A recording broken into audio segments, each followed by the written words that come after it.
Stick 'em Up podcast. Burundi, we got a little bit of news here today. We're going to be doing a more news and keeping up on the NHL oriented episode today. We've been doing a lot of the reviews, and up until the start of the regular season, we're probably going to be doing a good mix of kind of catch up episodes and then also the rest of the reviews. So those will kind of be sprinkled throughout. But we got a couple decent extensions here.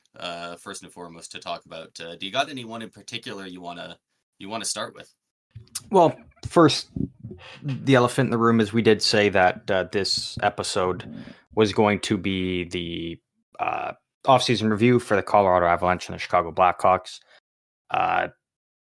We're delaying it. That will be the one that you guys will be getting on Friday, and then we also have another very special episode that we are doing, which is another off-season review that will be out on the Saturday. So you'll be getting two off-season reviews later on this week. So we're just taking today, to just recap some of the news and the latest stuff going on in the league.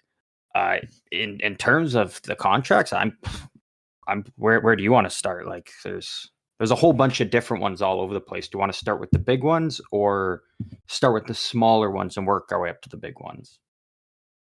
I think we've talked about it a decent amount, or speculated rather. So let's start with Moritz Seider and his extension.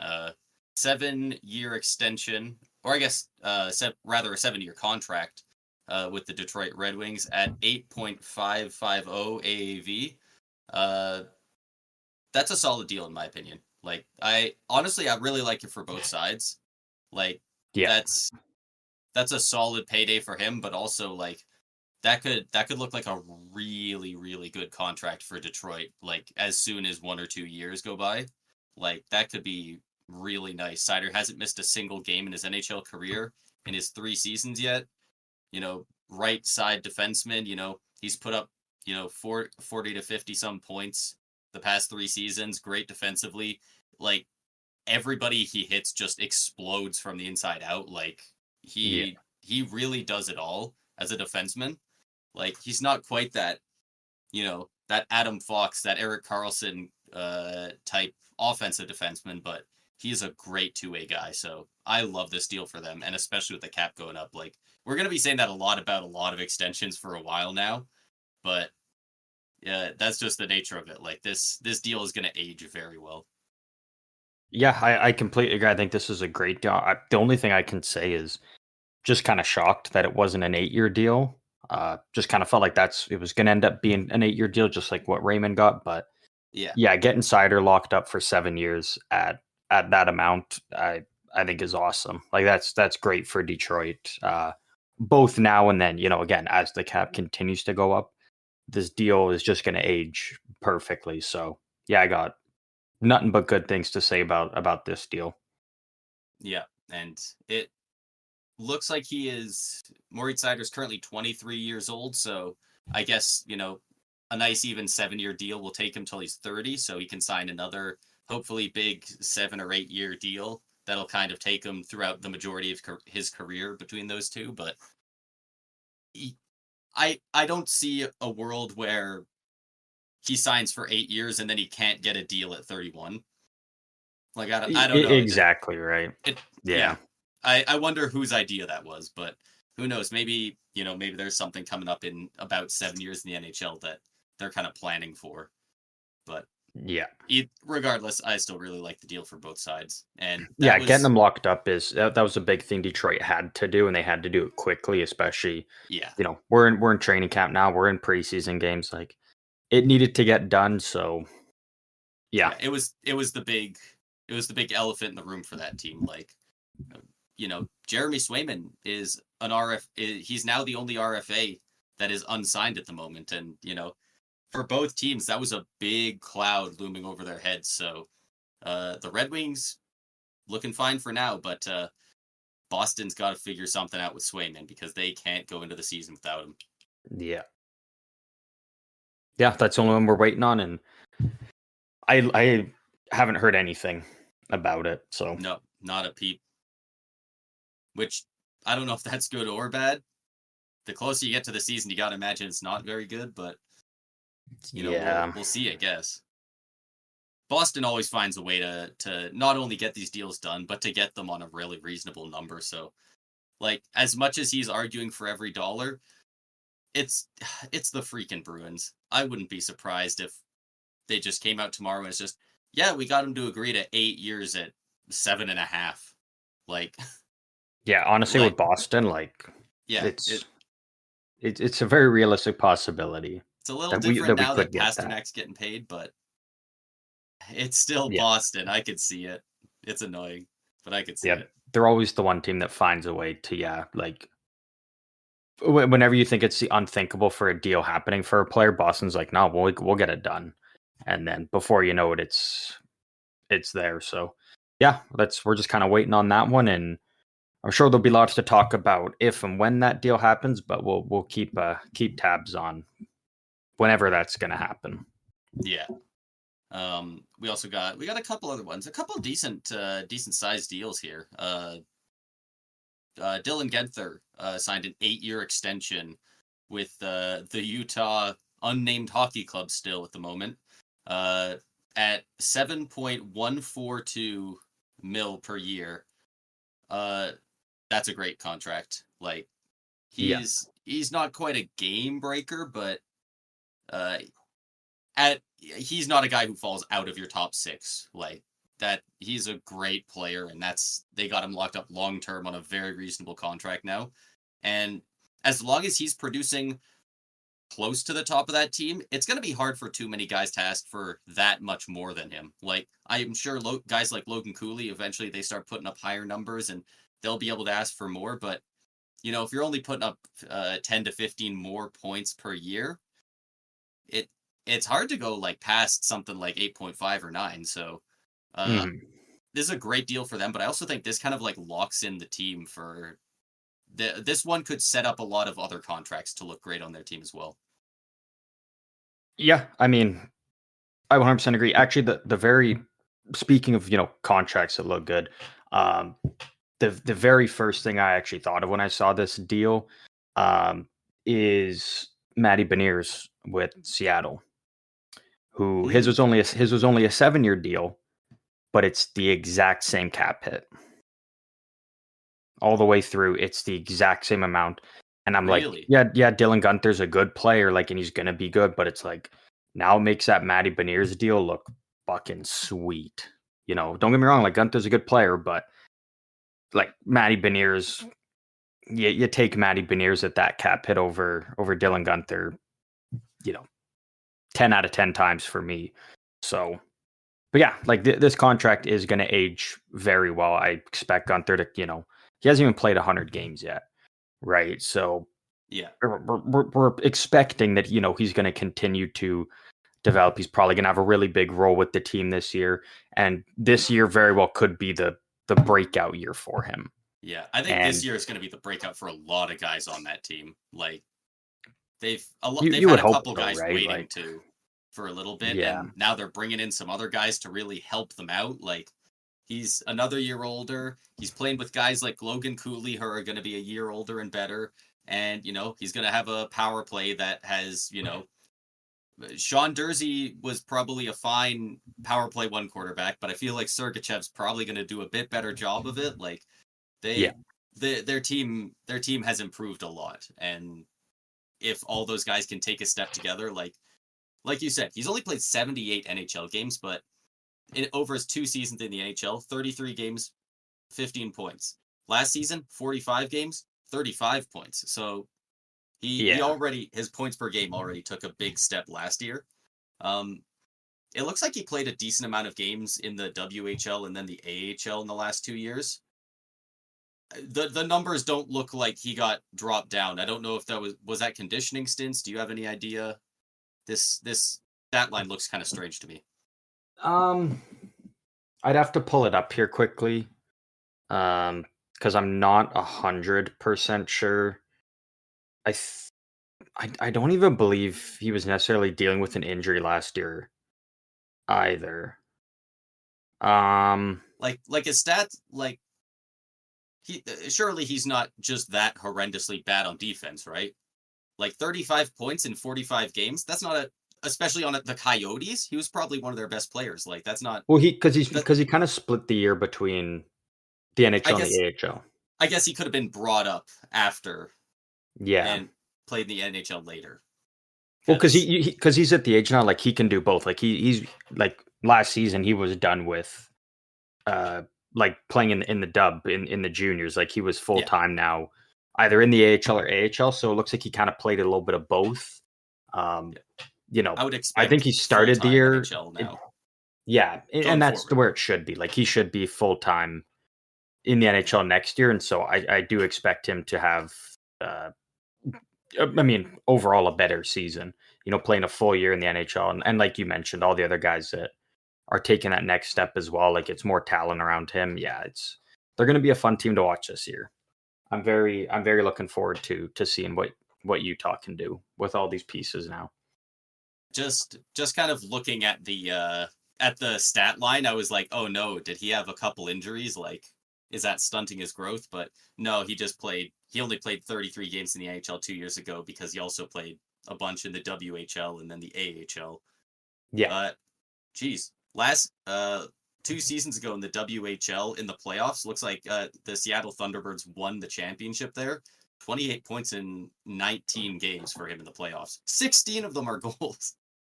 yeah. No, he went nuts in that playoff run. I remember seeing a few of those games, and yeah, that team was pretty spectacular.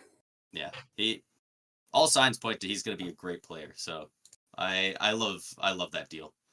Yeah, it's good for both Gunther and for Utah. It's one of those deals that you know you're maybe overpaying him right now. Like, is he worth that amount of money? No, but at the same time, it is an extension, so it doesn't even kick in until July 1st.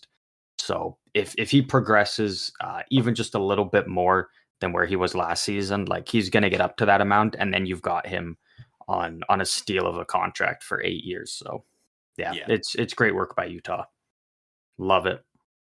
yeah, great deal. And another deal that was signed the other day, Dawson Mercer signed a 3-year, $4 million per year deal with the New Jersey Devils. I'm a big fan of this contract. It's a good deal. This is exactly kind of what this is what I predicted. I This said is it should exactly be what you within predicted. this range, and it is. Like I think it's perfect. It's the perfect bridge deal. I think for both sides. I think Dawson Mercer, uh, you know, depending on where he is now, like I would assume he's going to play in the top six. Um, if not, he's going to be one of the best third line centers in the league. Yeah, And again, like getting on a power play 3-year too. deal at that amount is like that's awesome. And I think he's an RFA at the end too.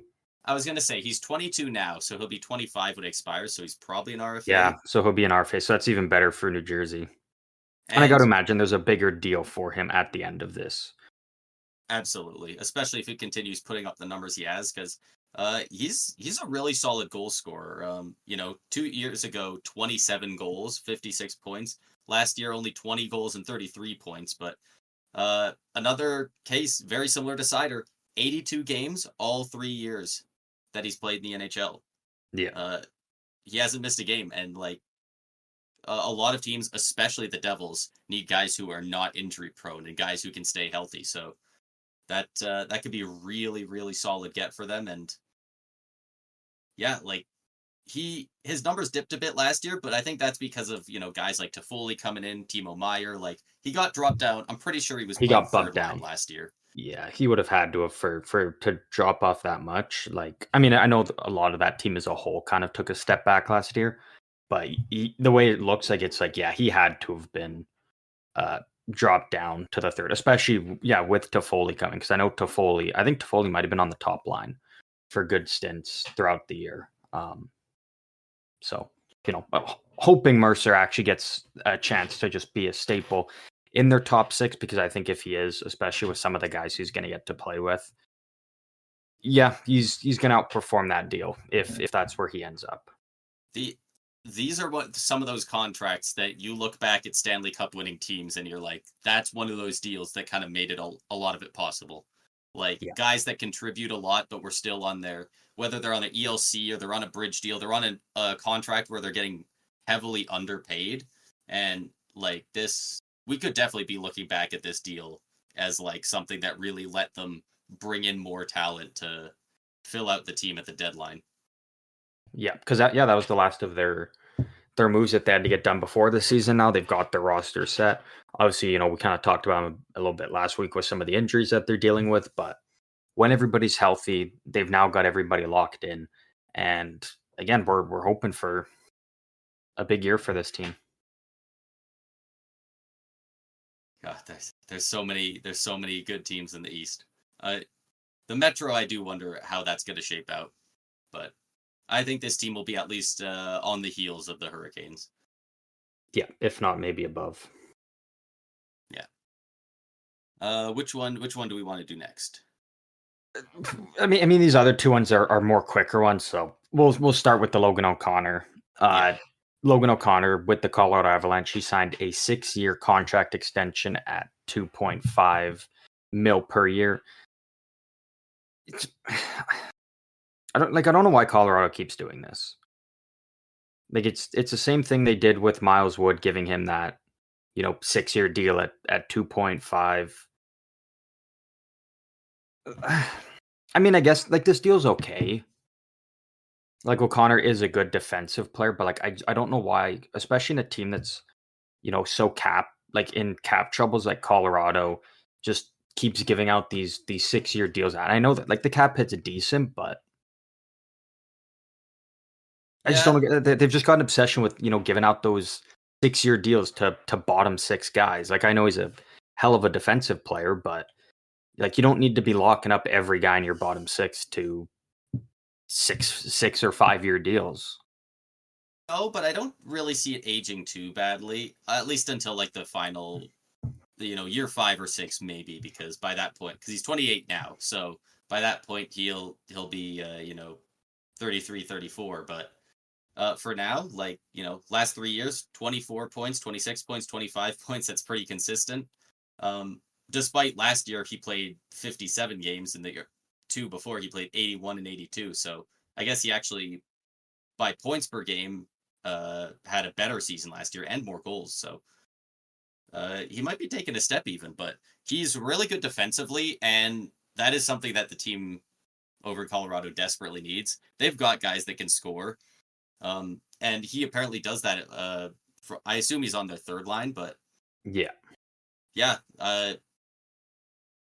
It's a little weird with I would have done maybe a 4-year deal at this if he would take it, but I definitely don't hate this. It is worth noting it does have like a modified no trade clause. Interesting. The clause is a 6-team no trade list. So really that doesn't affect Colorado much. Like if they decide to trade him, you still got numerous other teams. It basically just means O'Connor could pick like the 6 teams like I don't want to go there. Yeah, so, he could pick a bunch of real bad teams that he doesn't want to go to. And you know what? If you're a bottom 6 guy and you're getting offered modified no trade clauses, like you jump all over that. Like you don't see that happen very often. So the fact that was probably a big part for him. He saw that, he's like, fuck, I'll do this all day. So it's nice for the Avs to keep him around. So yeah, it's just so weird, like that they really love signing these bottom 6 guys, these penalty killers to 6-year deals. I mean, I guess it does bring the cap hit down a bit. Yeah, and I think that's the point, because like it is weird. You don't see a lot of guys that are lower down in the lineup get longer deals, but if it's at a reasonable cap hit and like they've already had him for like 6 years, and like they really like him and his play style, and he's only getting better, like it makes sense. Yeah, it's just not something you see very often. And that's the thing, right? Like it's 100% a good deal. It's just one of those weird ones where it's like if you asked me, give me 10 predictions for an O'Connor extension would be, I wouldn't. I mean, I guess maybe with Colorado, I would say 6 years, but normally for bottom 6 guys, it's like, a 3, maybe 4-year deal at max type of thing. But yeah, nonetheless, for a great penalty killer for Colorado, good bottom 6 forward, like, yeah, that's a good deal for them. And yeah, they need to get everybody on as low of a cap as they possibly can right now. So yeah, I'm all for it. it's a decent deal. Weird, but I think good. Yeah. And then we got, looks like this is the last one here for the extensions. We got Cole Perfetti signing a 2-year deal with Winnipeg at $3.25 million per year. It's a fine bridge deal. I love this deal. I think it's perfect for Perfetti. It's good for Winnipeg. It's just a good fair deal for both sides. Yeah, they know he's good. It's been established he's good, but you haven't quite seen enough yet that you know he's going to be that guy that they thought he would be when they drafted him 10th overall in 2020. So yeah, this I is a don't solid way necessarily to. think that's the case. I think it's more so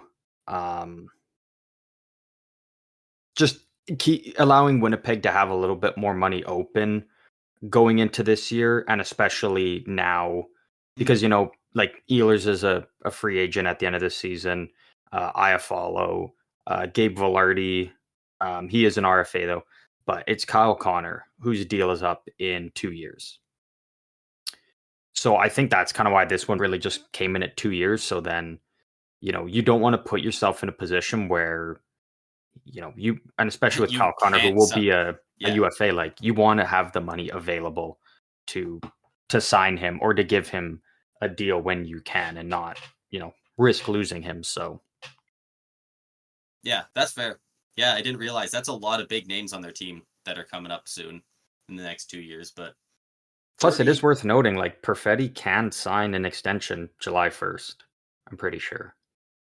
So if he has yeah, a hell of a year and then you can get Kyle Connor on an extension July 1st, you could give Perfetti one right afterwards. yeah, kind of we give Kyle Connor his money and then you get what's left over kind of deal. Yeah, pretty much, yeah. Yeah, it's fair money for him so far, and 30 points 2 years ago in 51 games. Last year, 71 games played, 38 points. So a couple more points, 20 more games. Almost he doubled his goal total though. So I you think he know was in a similar spot that Mercer was in. he was kind of getting pushed down the lineup Yeah, just like ready just to due to take who's that there. next step, but then like, I mean, Iafallo kind of comes in.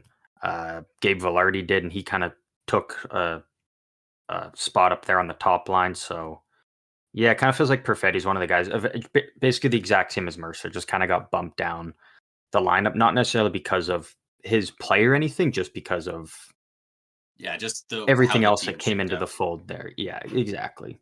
So I like this deal.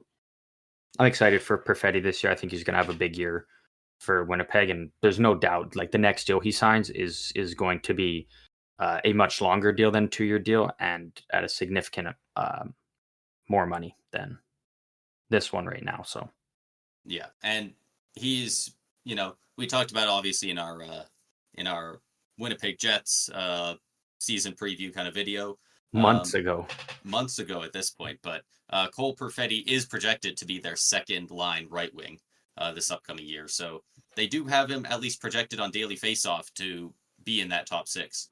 And I hope he is. I think he could have a really, really good year in that top 6. yeah, I don't see him getting pushed out of there. If Iafallo's really good, maybe, but even then, he'd probably sooner bump Nemesnikov out of there because him being your Yeah. second line center is, Yeah.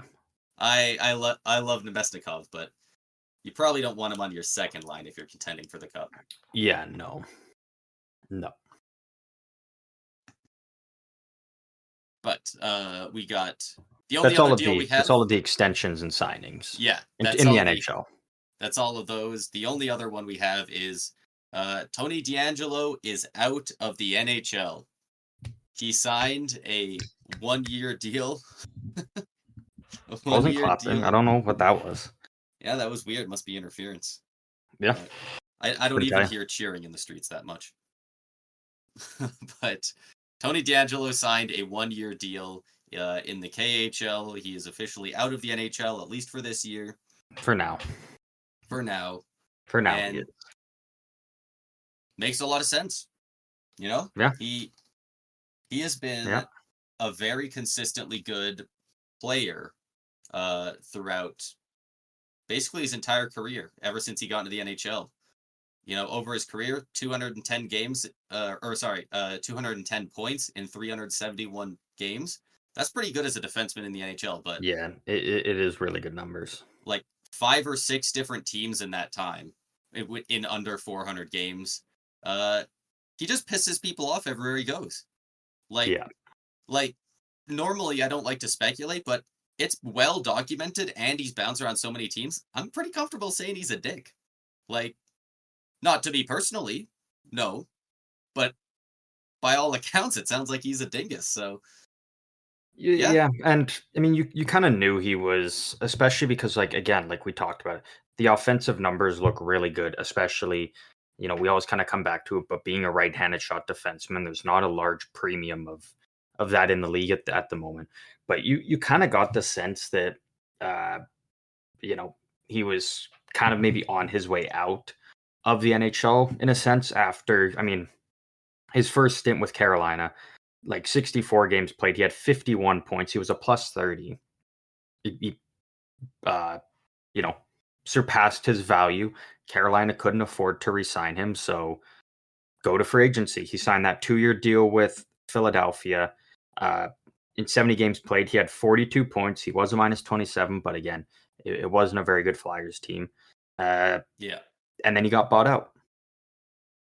Carolina signed him again, and he signed for like 900K for a 1-year deal with Carolina, and he only played 31 games. He was kind of a consistent, healthy scratch. So it's like when Philadelphia, buys him out when he only had 1 year left on his deal, he was putting up good offensive numbers for him.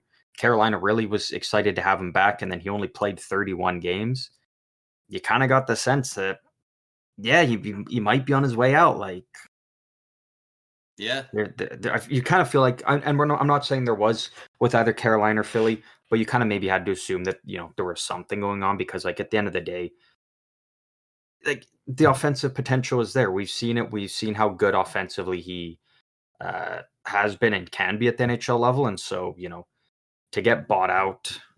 Um, Actually, did he get bought out by Carolina after his first stint? I remember seeing something that D'Angelo was like the first player ever to get bought out in consecutive seasons. he might have been. He might have got bought out by Carolina and then bought out by the Flyers afterwards, which would be crazy if that's true because, you know, 51 points in 64 games, 10 in 14 games in the playoffs, like, and then you get bought out because you're just that much of a problem. Like, Yeah. there was specifically a back-to-back that Tampa Bay played this past year, and I promise this is relevant, where I believe we played I want to say that we played the Rangers one night, and the next they were both home games. The Rangers played us, and then Carolina played us the next day, and both games had a very very similar play with very different results. One was I don't remember which guy it was on the Rangers, but one guy drove hard to the net, you know, bumped into the goalie, all the Lightning players go over and are tossing gloves, and all the Rangers guys immediately drop their gloves. They all go flying in after him. They are all in there to help their buddy, and a big brawl starts and it gets separated and it's whatever afterwards. But everyone was in there. The next night we played the Carolina Hurricanes, and Tony DeAngelo went in and took a couple extra swings at the pad after a whistle, and every Lightning player went in there and was shoving them. There was like 3 guys mugging them along the boards. Fucking nobody in a red jersey was interested in going over there. They all Mhm. just skated to their bench. He just got like 4-on-1 mugged in our corner. And I was like, damn, like that tells the story. Like, So it can to an extent, um, to really kind of like actually fully understand it. I would need to see a replay because like there is that rule of there's a lot of if different there's like things. a fight or a scrum that goes on like that, if you're like out beyond the blue line, like I think there's a rule or something like you're not allowed to actually come in and be a part of it. That's why a lot of times you see, defensemen sitting there watching it happen. It's like, well, if they go in Yeah. there, so, but I mean, yeah, like it's Yeah, I mean, there has been reports like the numerous ones that came out with the Rangers, uh, with the stuff that went on there. Like, yeah, I mean, again, like a guy with this offensive skill should not be already at 28 years old going over to the KHL, but you know, there's a reason for it. Yeah. And I'm surprised no team threw money at him just to see, hey, can he put up 30 points from the blue line for us? But well, there's good, reports that good on, Edmonton was maybe yeah, interested good on because, the like, teams for not.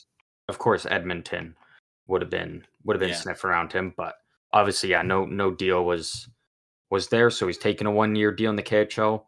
We'll see if maybe he comes back. I'm curious to see, potentially what kind of numbers he puts up over in the KHL, but yeah, maybe we'll Yeah. come back to this July 1st and see if he's coming back to the NHL or not, or maybe he's one of those guys that he just becomes a KHL guy now, and that's where he plays.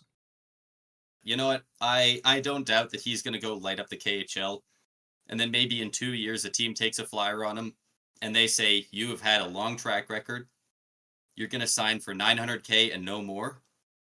And I don't doubt that he comes over, plays 20 games, pisses somebody off, and he's gone again. Like, Yeah, could like very well happen. it feels like that kind of situation where we're gonna hear his name come up again in NHL talks, and it's gonna happen, and we'll be like, we'll see if it's different. And like it with him, it just has the vibe that it wouldn't even last the full season. But Yeah, it remains to be exactly. seen. But for the time being, he's over in the KHL now. Yeah, so wish him the best of luck, but Yeah. Yeah, that's really all we can say. The last bit of news we have before we dive into something a little bit fun to end this episode, because again, not a whole lot of news, but still news going on around the league. I can say it now.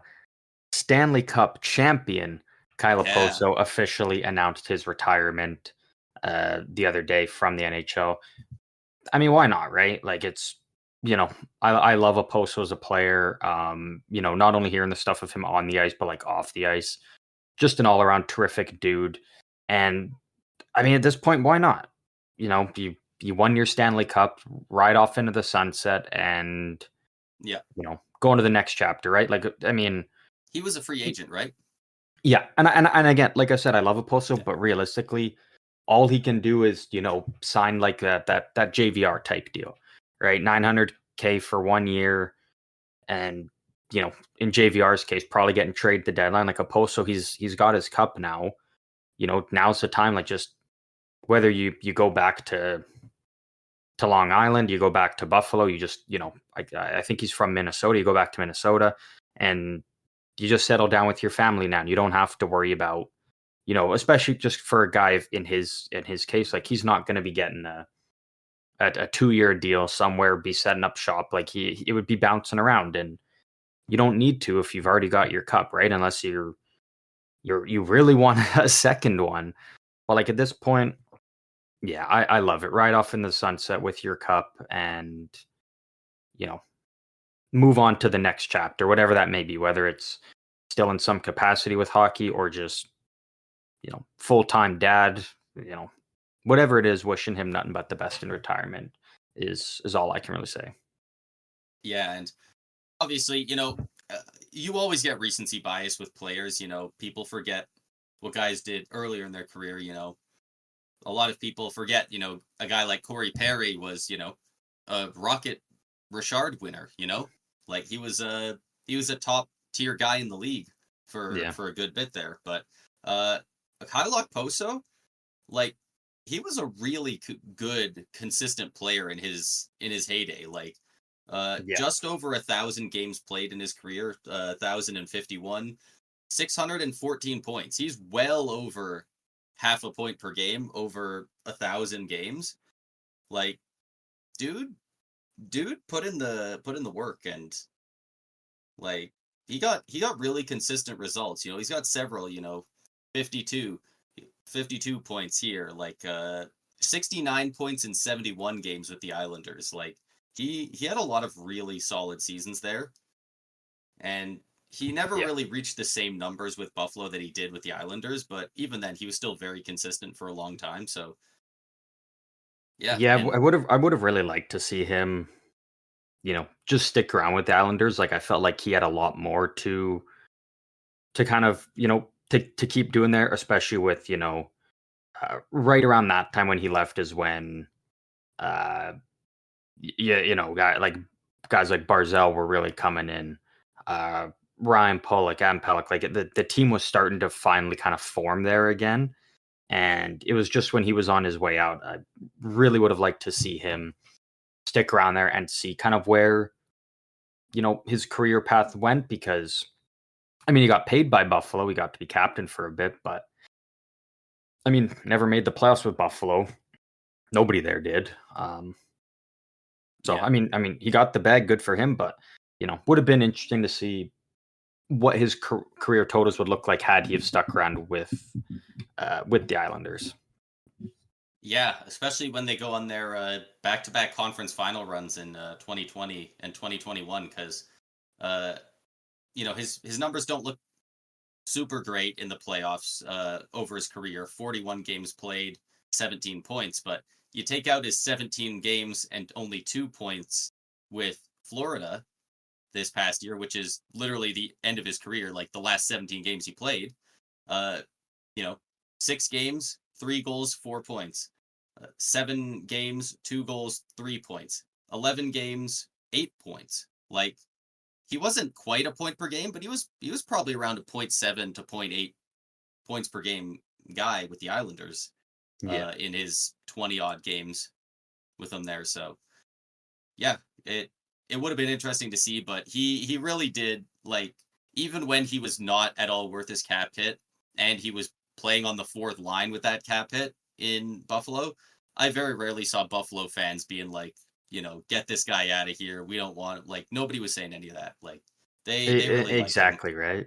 Yeah, like, he's one of those guys everybody was a fan of, and a big part of that speaks volumes to, again, a lot of the off-ice stuff with him. The guy we talked about previously has a bad rep because of his off-ice stuff, and I think Oposo is the exact opposite. I think a lot of the respect and love he's got from around the league comes from a lot of the off-ice stuff. So I don't doubt that he'll find a job if he wants it in some sort of backstage or front office role with an NHL team, specifically the Sabres or the Islanders, if I had to guess. But the Panthers have been picking up a lot of past players as well, so you know what, I wouldn't doubt that either. Yeah, can't even rule the Panthers out at this point.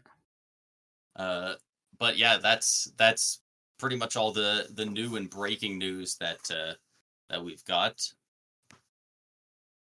The only other thing that we really had ready, we were going to talk about a couple of NHL player ratings. For those of you who don't know, EA Sports' NHL 25, they came out with, all their rankings on the players and their overalls and stuff. So we thought it'd be fun to just go over the top 10 in each category, in each position rather, and just kind of go through those. I don't know if we really had an idea on specifically what we do, if we just want to, do you agree with this? Do you disagree kind of thing?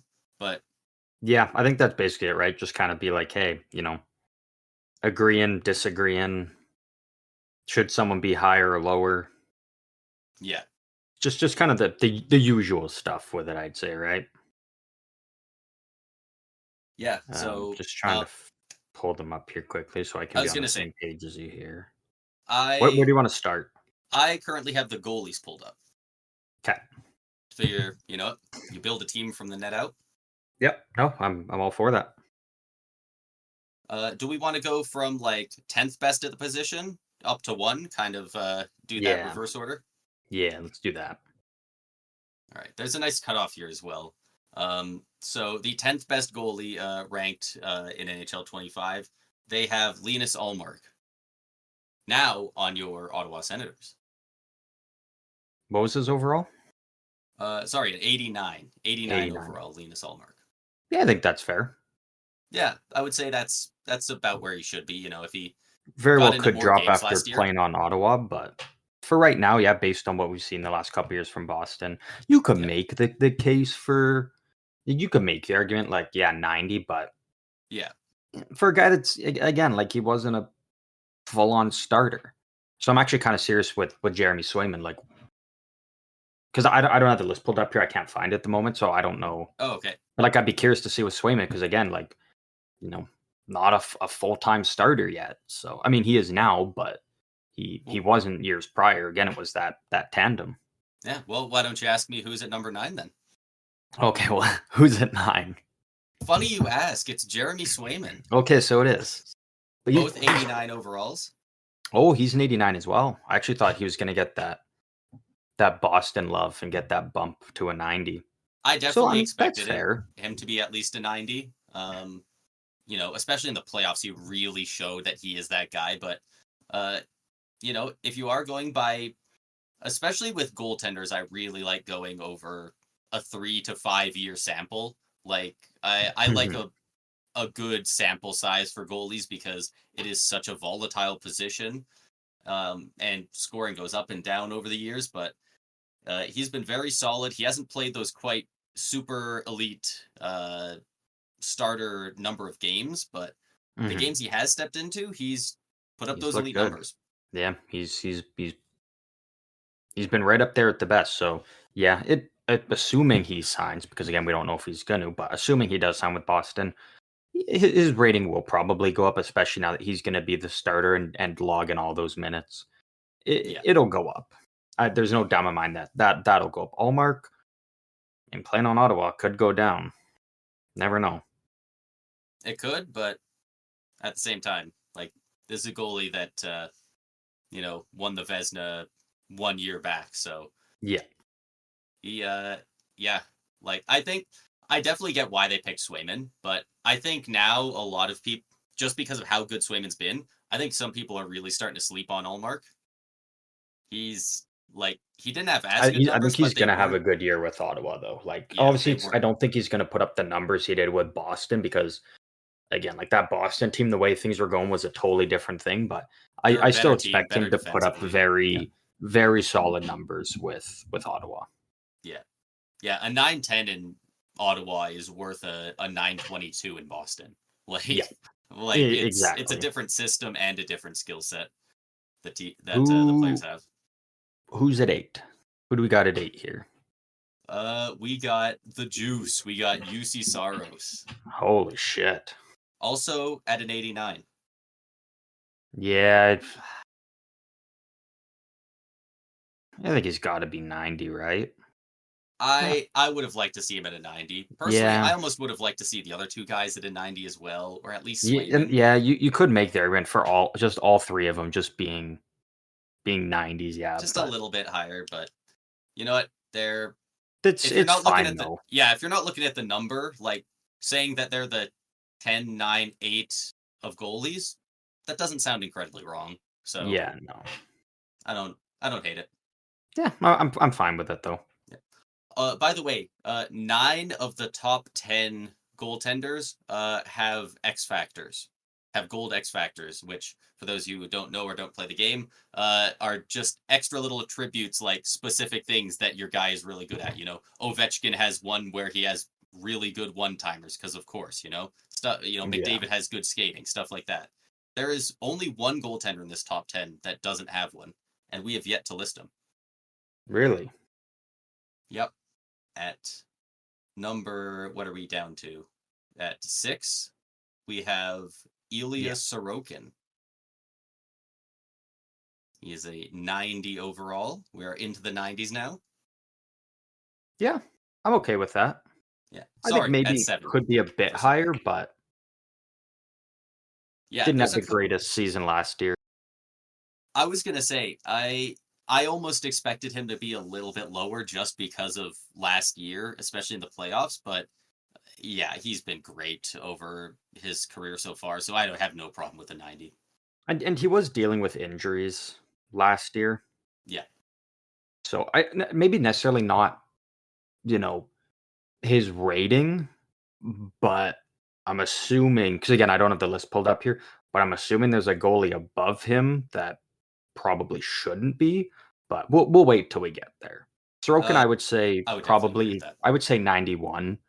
I think is fair for him, depending on where this other guy's, because I'm assuming he's above. So I'm just waiting to hear that. I think I know who you're talking about, but I'm fine. And it's a goalie that I do like.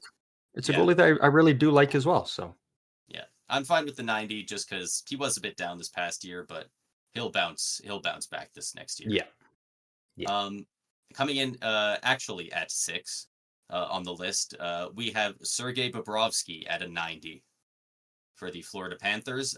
Sergei Bobrovsky, the only goalie in the top 10 without a gold X factor. He does have 4 random other silver ones that aren't the big gold one, but I'm okay with Bob at that. I think. yeah, I think a 90 is fair. You know, he's kind of the poster child for inconsistency for the last little bit. Like some years he's Yeah, lights out, and then all of a sudden it's a boat anchor contract. So yeah, obviously, you know, more recently, he's very up until you know 6 games away from the cup being awarded, he was like the Conn Smythe favorite, or at yeah, least in the top 2 or 3. So he obviously is very good and well yeah, deserving of a 90 here. yeah. I'm totally fine with that. Number 5. Number 5, we have this is the guy I assume you were comparing Sorokin to. I'm They have probably. Jake Ottinger, Yeah, who and don't get me wrong, like I'm a big Jake Ottinger fan, but yeah, wait, what was his overall? also a 90. All three of Okay, these so guys so are they're all the 10. same. So yeah, I mean, in my opinion, I think Sorokin is better. Like I still like Ottinger a lot. I'm very high on him, but you know, like if you're asking me, like, who are you picking? Doesn't even matter the situation or game. Just who are you picking as your goalie? I would take Sorokin Yeah. 100 out of 100 times. Not to say Ottinger is bad. It's just I think when Sorokin is on his game, he's without a doubt a top 5 goalie. Yeah. Um, And that's the but thing. That's why he's down at 7. Like and he is tied with 6 and 5 yeah, at 90 overall, but like I wonder if they do it that on really was his purpose. down year last year and especially the playoffs. If not, he's at least a 91. Like he Yeah, that I think I last year def definitely did hurt yeah. him, but I think if I he can think have a he good bounce back here, yeah, yeah, he has a little bit of consistency issues, but the top end like top tier talent is very clearly there and he has sustained it for a while. Like mhm. it was definitely was not like a flash in the pan. So, but I'm trying to Ottinger think. at 90 as well. The top 4, Don't I can mind it. think of 3. Oh, never mind. Okay, I know all 4. I'm just curious now how they're ranked. Yeah, I was gonna say you could probably figure them out. Yeah. At number 4, I assume this is the guy you didn't think of. The only goalie in the game with a 91 overall is Thatcher Demko of the Vancouver Canucks. See, like, that's fair for him. I'm like, okay, but then when I'm like, UC Saros was an 89, I'm like, now, because I kind of think those Saros 2 are like Saros they're is like not out of right place there with the other with each 3 other. on 90. Like No, like but he could easily be a 90 with them. yeah, no, I'm thinking like I like to have Demko that much. I mean, it's only like 2 overalls, but I don't. Maybe I'm just huge on UC Saros. I definitely think he needs to be at least one higher and be on that Yeah, level of Ottinger, Bobrovsky, Sorokin. I don't mind Demko yeah, being one higher than those guys though. Like he has been consistently very good, and this year especially was fantastic. I keep seeing hmm people talk about like we need to see this guy play games. Like I keep seeing that narrative over the off season, and with people are Demko. talking yeah, and people are No, talking about it's this past season, and I'm like, what are you talking about? He came second in Vesna voting, and yeah, he played 51 games. Like, okay, so he's not played as much as Hellebuck, but like that's not that he's still very solidly the starter. Like yeah, he's yeah. not No, taking he days was off. he was great last year. So yeah, like him at yeah, it's not even him at 91. I don't like it. It's maybe just looking at some of the other guys below, but Yeah, again, like you know what? If the way they do it is it's a lot of recency bias and it's just going off strictly last season, then yeah, I'm totally okay with him there. So yeah, yeah. I do think it's kind of a like last 3-ish years is how they do it, but more focus on the more recent years kind of thing. yeah, I kind of think so. Yeah, so yeah, I'm okay with it. Yeah. At number 3, one of the only 2 goalies with a 92 overall, which of course means number 1 is up there on his own on an overall level.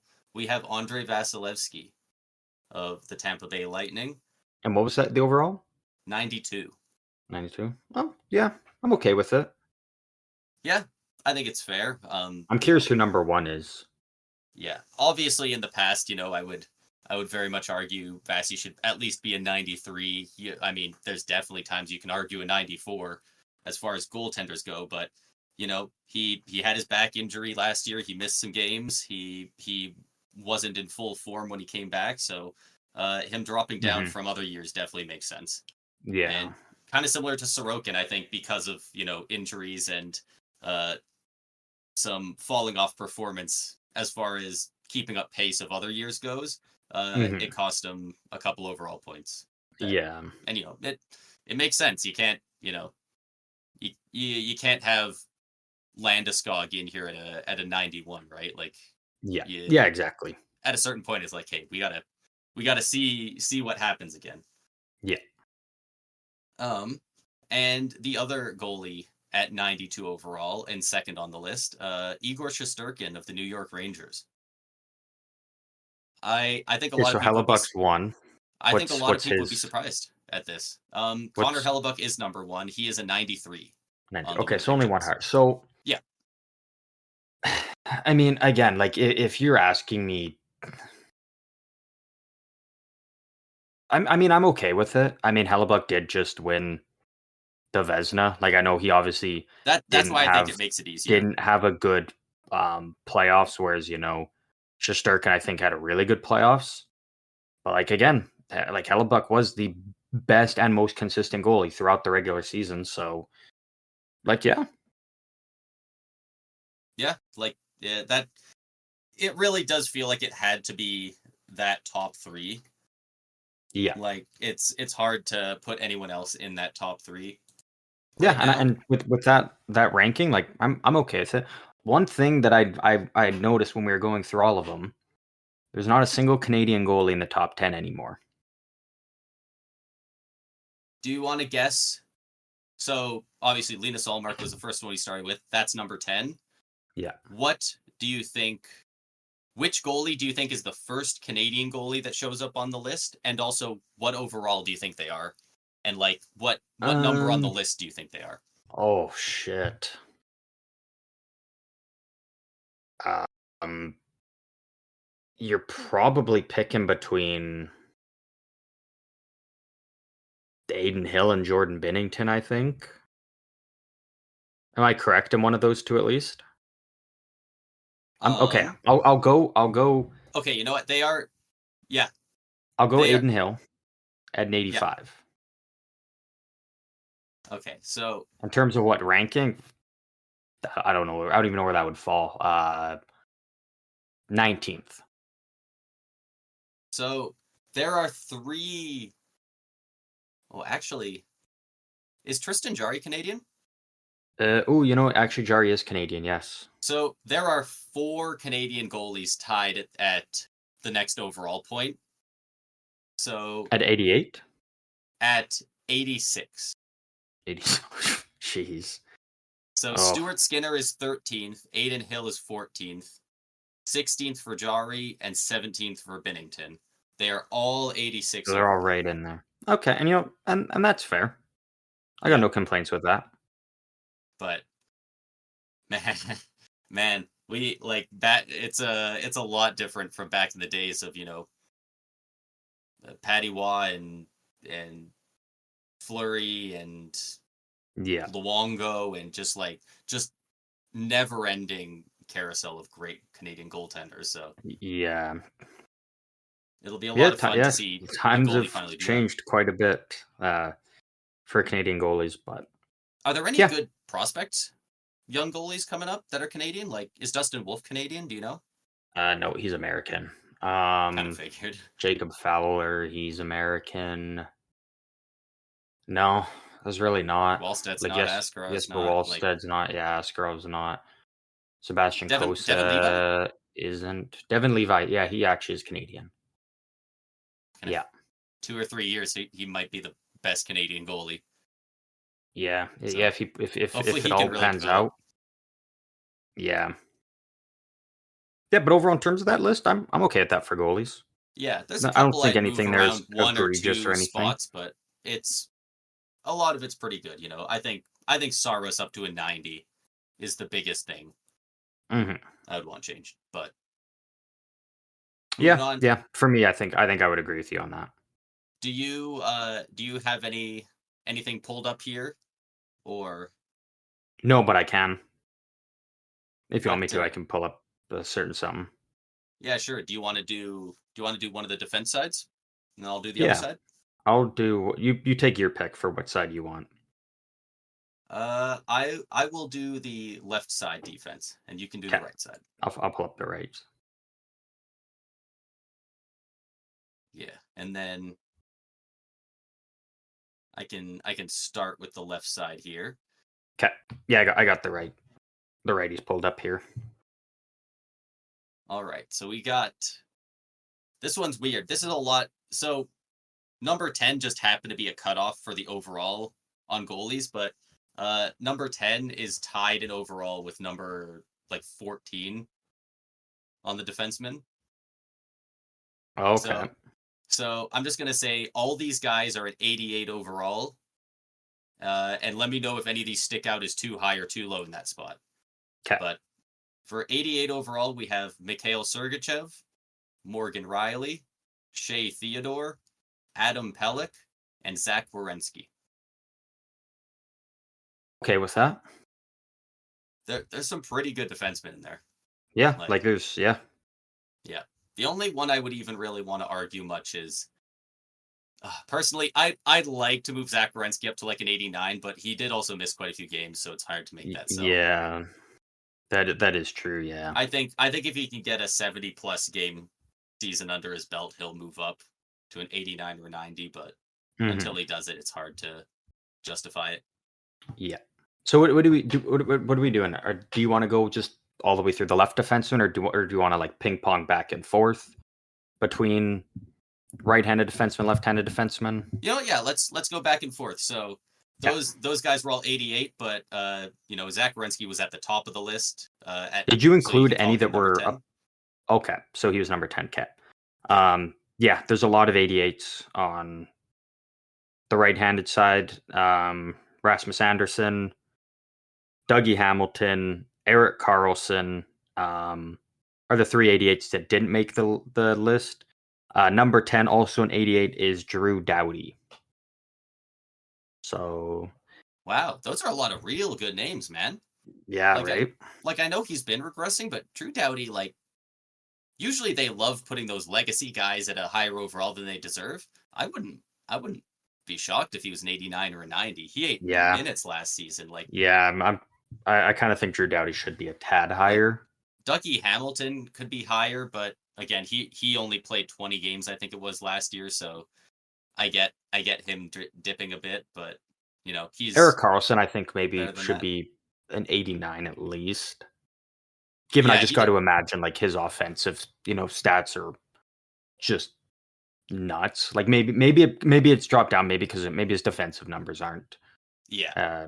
aren't great, but it is worth noting 9 and 8 on this list for right hand defensemen are also 88 as well. Oh, So okay. Well, then let's hear those yeah, ones as well. Drew Doughty is 10, but he is tied with 9 and 8. At 9 they have the guy we were talking about earlier, Moritz Seider, and at 8 is Brett Pesce. Wow, Brett Pesce. Yeah, I was kind of surprised to see that one actually a little bit. That's a lot of names that you just said that he's ahead of. Yeah. Like, that's a lot of real good players. Like, above Sergachev, Theodore, Werenski as well. Like, that's a lot. Like, I like his game, but I don't know if he's quite at that level. I would probably I'm put also him at an curious 88 to now, 87. seeing Brett Pesce at an 88. I'm curious what they've decided to put Slavin at. Yeah, well, you're not gonna have to Because wait like too long to hear about it. former teammates. So if Pesci's an 88, I feel like Slavin's got to be what is he? What do you put him at 91? something just like it's got to be a couple higher than 88 if that's what they're giving Brett Pesce. But we'll move back on over to you because I don't think you've done 9 or 8. Yeah. So number 9, 8, 7, and 6 are all 89 overall. That is Jonas Brodin, Jacob Slavin, Josh Morrissey, and Devon Toews. Wow. Honestly, you know what? I like the love that they're giving Brodin though. Yeah, I really do like that. I like it.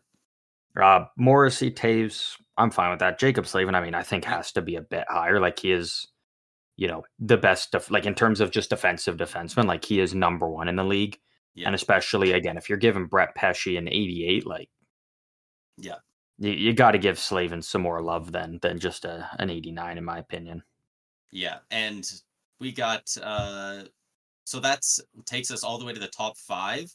From Devon Toews, who was 89 there with the rest of them. The next guy is a 91. So there's a jump of 2 overalls. I think Josh Morrissey and Jacob Slavin especially could both easily be 90 and be in that tier in the middle. Yeah. I'd be okay with that. I 89, I don't know. Josh Morrissey has been really solid the last 2 seasons now. I think he can crack into the 90s at this point. For the right-handed defensemen, number 7, 6, 5, and 4 are all 89. Would you like to hear them? I would love to hear them.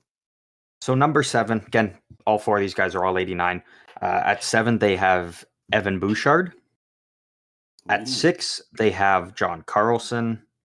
At 5, they have Alex Pietrangelo. And at 4, they have Noah Dobson. Interesting. So I'm actually kind of okay with you. You kind of got the 2, young up and coming offensive defensemen, but then you've also got a mix of kind of like, those veterans that kind of dominated this right-hand defenseman category for years that are kind of, not, I wouldn't say fully regressing, but like they're kind of slowly going down, or like the days of John Carlson and Pietrangelo kind of being, 2 of the top 4 or something like that. Those days are kind of done now. So I'm actually kind of okay with it. A mix of the veterans and the new young guys coming up. So at the same time, if you're going off of, the overalls are supposed to be kind of a reflection of how good are they now. Like, I know we want to take into account a bit of history, but at the same time, like, does anyone expect Pietrangelo to be as good as Dobson or Bouchard this season? Or John Carlson? But again, it's like what to what area? Like, is he going to put up the same point totals as Dobson and Bouchard? No, but is his defensive, numbers and advanced stats going to be better? Absolutely. For Pietrangelo, probably, but I don't know about John Carlson. But no. John Carlson's kind of John Carlson, like, maybe if you're talking about one that kind of feels like an odd one out, you could go with John Carlson. But like Pietrangelo's defensive numbers are going to be way better than what a Bouchard or Dobson's going to put up. Again, the offense, no, but again, that's kind of the fun part when looking at defensemen is like overall, like well-rounded, right? Yeah. One thing that feels weird to me is that I had Shea Theodore listed down here as an 88, and Pietrangelo, what did you say, 89? Yeah, Pietrangelo 89. I think at this point you gotta at least have them tied. I think Shea Theodore's right up there with them. I would have them tied. Yeah, I'd have them both at 89. Like I don't think I'd put, again, is Pietrangelo the same player he was 2-3 years ago? Like, no, not even close. But I think 89 is still very fair, and it's right where he should be. Yeah. Yeah, that's fair. Do you have any at 90 overall? Either? No, I don't have anyone at 90. No defenseman on either side at a 90. Really? I wonder if that's on purpose. Do you have any at 91? Yes, I have a single one at 91. Okay, because I do not. Mine literally jumps from 89 up to 92. Jeez. Right side squeezed. Before we move on, did you have one other thing you want to say there? No. I was just waiting because I think you've got a couple, or I guess you've got one to get through before we get up to the 92s. Yeah, I got number 5 on the left side here. Rasmus Dahlin at a 91 overall. I like this spot for him. Yeah, It I'm makes okay with sense. it. I'm okay with it. Yeah, Like that's I think that's exactly where he should be right now. And again, yeah, he's probably only going to continue to go up, I would imagine.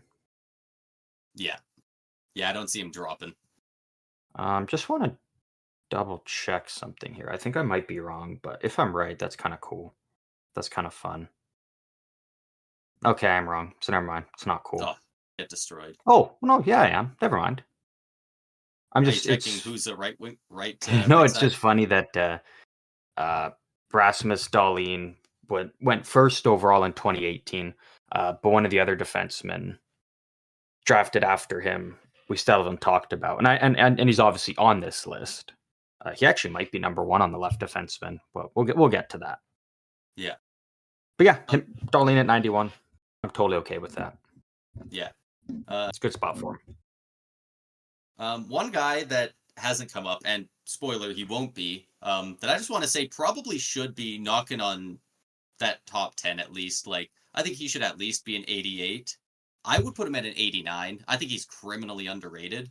Mackenzie Weegar is at 87. And man, I think people are sleeping on this dude like crazy. I mean, yeah, especially because what I said, Rasmus Anderson at an 88. Yeah, like, I would take Uyghur over Anderson. Both fantastic yeah, players in their own right, but yeah, Uyghur probably, yeah, he should be a bit higher. yeah. Yeah, I 87's too low for him. Yeah, on the same level as Essa Lindell, Bowen Byram, Hampus Lindholm. Like, again, all great players, but I think he's Yeah, closer to a Morgan Riley, a Sergachev, a Pellick. yeah, yeah. I completely agree with you. Snubbed. But So I've only got my top three left. you're down to the top 3. I have Yeah, 4 left. You have a couple at 92, I'm assuming, yeah, or at least one. yeah. Okay, well, I'll go first with my 92s, then we'll get to yours. Uh, my number 4 is a 92 overall, Victor Hedman. Uh, Makes sense. I'm You I'm know, okay with that. I Um, I would love to sit here and argue that he should be a 93, but 2 seasons ago he had the down year and he bounced back really strong this past year, but you know, 92 is nothing to sneeze at, so hearing Hedman you got to build it up. hearing Hedman at a 92. So number 3 and 2 on my list are also both 92s, but I think they should both be 93s. Interesting. Uh, Okay. Again, they're both the same. They're both 92. Number 3 they have Adam Fox, and number 2 they have Charlie McAvoy. Okay. I love Hedman, but I think at this point in time now, I think well, at least Adam Fox. Charlie McAvoy 92 I'd I get was away gonna say, with, but honestly, to me it sounds like we're listing 3 guys that should be at 3 different overalls. Like I feel like there's a skill gap in all 3 of them. I think it should probably be 93 Adam Fox, 92 Hedman. I think Charlie McAvoy nah, is a lot. I don't think say not McAvoy 91 though. 91. No. I think he's a lot closer to Erasmus Dahlin, which is obviously really good.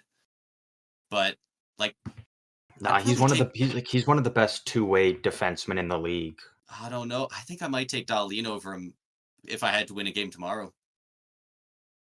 I don't know. I think I would still take McAvoy.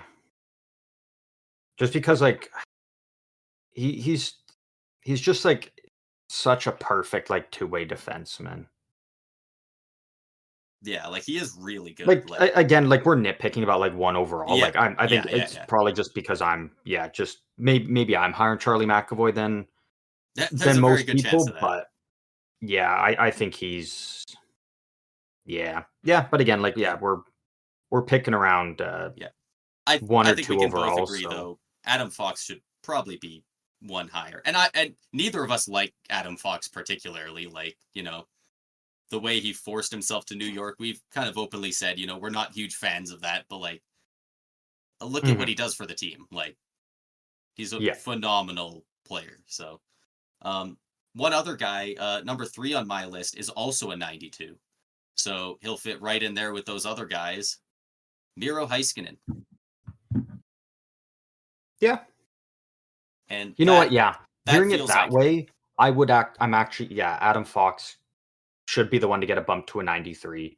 And then, yeah, having Hedman, McAvoy, and Heiskanen together, yeah, I'd be okay with that. So really, maybe it's just McAvoy's or Fox is the one that needs to get that bump up by. Yeah.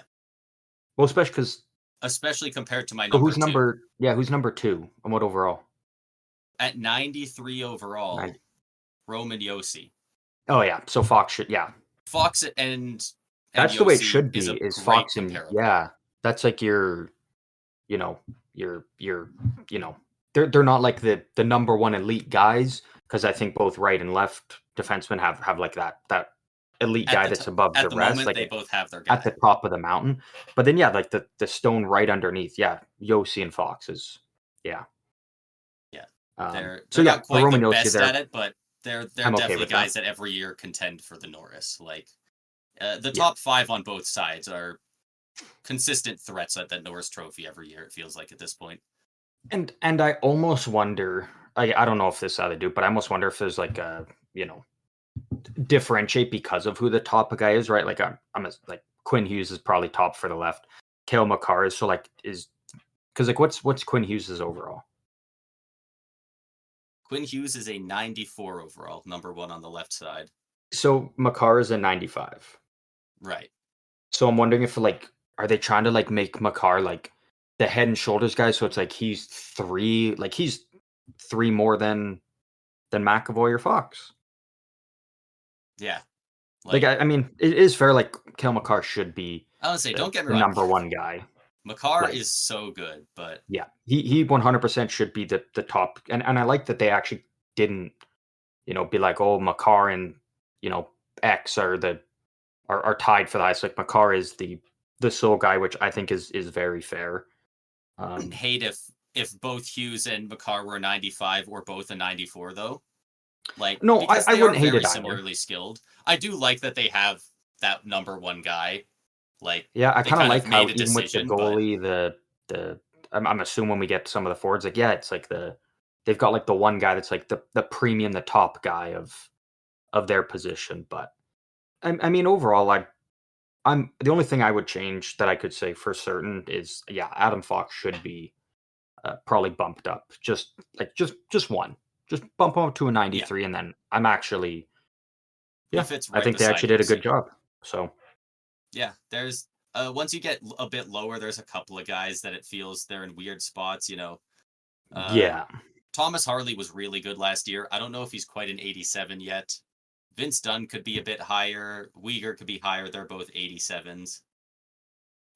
There's some weird ones, but they're not that far off, so it's hard to complain too much. So what do we got? We just got wingers and centers left. Yes. Do we want to each pick a wing? I will take left wingers. Yeah, I'll go across. That was the one I found first, so I will take the left wingers here. All right, and we got our top 10 here. Top 10 that we do. All right, just making sure that this is it. Perfect. So my top 10 will actually be a top 11, 12, a top 13 because mine's a top 12. 13 to 9 are all the same overalls. So all at an 88 overall on the right wing. We've got Patrick Kane, Jordan Kyrou, Cole Caulfield, Andrei Svechnikov, and Lucas Raymond. So pretty solid guys in there. It is. The only thing I would say is I would probably, again, I like Cole Caulfield, but I mean, Cole Caulfield's the greatest 50 goals scored and never score 30, right? Like, yeah, to put him up with some of those other guys on the list, I'm like, I haven't seen it yet. Yeah, I think it's a bit early. It's okay. Like, I'm not going to say be like it's outrageous. Like, he's old. He's young. He's going to get there. Obviously, it's just kind of he has to 23. get. Yeah, he's 23 years old. Like he's gonna make it happen, and when he does, it's gonna be huge. But for now, an 86, an 80, 87 would not feel wrong. Yeah. For left wingers, I don't have a single 88. Fun fact. Wow. They don't have a single 88. Because I just had like 5. So because mine goes from 8 to 12 are all 89. All right, let's hear them. So just starting working the way up. These are the two guys that did not make the cut into the top 10, even though they're the same overall as the other guys. At 89, we have Brad Marchand, Zach Hyman. So those are the two that didn't make the top 10, even though, again, same overall. And then at 10, they have Ovi. 9, they have Jesper Bratt. And 8, Brady Tkachuk. Respect for Jesper Bratt. I didn't think they'd have him that high, but it makes a lot of sense. And that was at an 89? Yeah. That's fair. Really, the only thing I would say is I would probably bump Brady Tkachuk up one. Just because, literally a guy who literally does it all. Like, he just had like 37 goals or something like that on the Senators. Like, especially doing it all by himself. Yeah, like he really drags that team around. So I would have him at a 90 as well. I love that call. But like the rest of them, even Zach Hyman, like, I had someone say to me like, "Oh, I'm a glorified Zach Hyman hater." No, I'm not. I like Hyman, and you know what? After last season, 100% he should be at an 89. I think he fits right in there with, an Owie that's kind of on the decline, a Marchand that I personally wouldn't mind actually being a 90, but right in there with those guys, like I think that's totally fine the way they have it. The one I would say though is Brady Tkachuk should be a 90. And you know what? I'm a little bit of a and I hater. like that you agree with the Tkachuk one with me. That was the first thing I was going to mention. It feels like he should be a 90. Like he gets disrespected because he's on the Sens. Exactly. Like, how are you supposed to put up 45 plus goals on that team? Like, it's bro, right. You got to do some heavy lifting there. I might argue Ovi should be down to an 88. Like, I don't know. The way he was in the you have any half guys of last season. I guess, but that's only the second half. Like he was playing at like 80, 83, 84 level. But again, we're talking about with Brady Tkachuk. Like, who did Ovi have? John Carlson? I guess, but like Brady he literally lost his two centermen. I guess I'm just comparing the other guys. Like, I don't know, as far as last year or going forward, like the guys I listed at 88, Patrick Kane, Jordan Kyrou, Svechnikov, Lucas Raymond. I wouldn't say Ovi's a full overall point better than them, at least. I'm not saying he's necessarily worse. No. But the only reason I'd say maybe, okay, so here's my argument for why Ovi should be here with these guys, right? Is, maybe his skating's not up the same with them. His shooting is better than all these guys. And aside from Brady Tkachuk, Ovi's physicality, I would assume his physicality number should be quite a bit higher than these other guys. Maybe not Marchand, but at least Hyman and Bratt, like. Yeah. Ovi's kind of a freight train. Worth noting, Jesper Bratt doesn't have one of those gold X factors. No, he doesn't. Yeah, and I do wonder how much we're going to see going forward. Ovi's 38 now. Like, I wonder if we're going to start seeing those physicality numbers go down, because last year he put up 162 hits. The 2 years before that, he put up 188. And the year before that, he put up 156. So actually less than this year. So, like, he hasn't really dropped off with those numbers yet. Mm-hmm. Yeah, so it's something to keep an eye on, but we'll keep the lists moving along. I'm all the way up to a 90. Did you do any 89s? I did not. I've got 2 of them. Okay, you've got 2 89s. At number 8 and 7, both at an 89, we have Mark Stone and Clayton Keller. Yeah, Brady Tkachuk's got to be a 90, dude. He's better than both those guys. Yeah, And I love the respect on Clayton Keller, but yeah, Brady I don't Tkachuk's have a got 90 it, overall, man. and he Oh, would. you don't have a 90? No, but I have he 2. would slot in between the guys at 91 and at 89. Yeah, like so far I'm actually pretty okay with these lists. Again, the only one is like I think Brady Tkachuk should be higher, but maybe we're higher on Brady Tkachuk than everyone else. And if we are, it's not a you and I problem. Yeah, honestly, it's not on us. I would also move Lucas Raymond up one to an 89.